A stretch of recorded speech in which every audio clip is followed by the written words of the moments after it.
ওই ওই রাহুলের সাথে এখন যোগাযোগ আছে তোর? Yes. ওই বন্ধুটা রে হ্যাঁ আছে। কি করতে রেখেছিস ওর সাথে? ওর কেন? জন্য তো এত কিছু।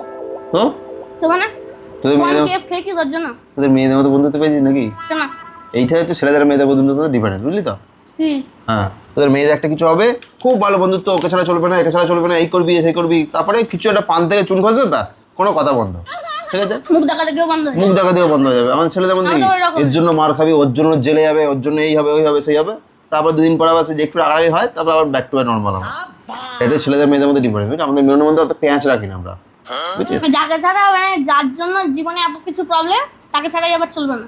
না না দেখেছি একসঙ্গে চলাটা যাদের ব্যাপার। ছেলেদের মধ্যে আমি এই জিনিসটা দেখেছি, যার জন্য যত বিপদ, যার জন্য যত বাঁশ, তাকে ছাড়াই তোদের মানে দিনের শেষে চলে।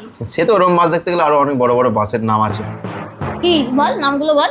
আমি তো ওর নামটাই জানি, রাহুলের কথা জানি, আর কি আছে বল? কি বল?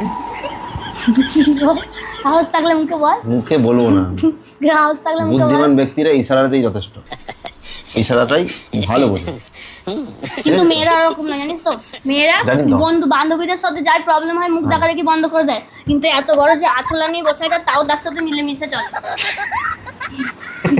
বুঝেছিস তো? কি আছলা? হ্যাঁ হ্যাঁ, আছে একটা আঁচলা। আমাদের ছেলেদের মধ্যে আলাদা লেভেলের বন্ডিং, যেটা তোদের মেয়েদের মধ্যে কোনোদিন হবে না, বুঝেছিস? বুঝেছিস? সেই জন্য তো আমিও তো তোর হ্যাঁ। মতন হয়ে যাচ্ছি কি আমাদের হয়ে যাচ্ছিস? তোর সাথে মিলেমিশে, হ্যাঁ, কি? যে আমার তোর সাথে যাই হয়ে যাক তাও তোকে ছাড়াই চলবে না। हरामी हो बेटा।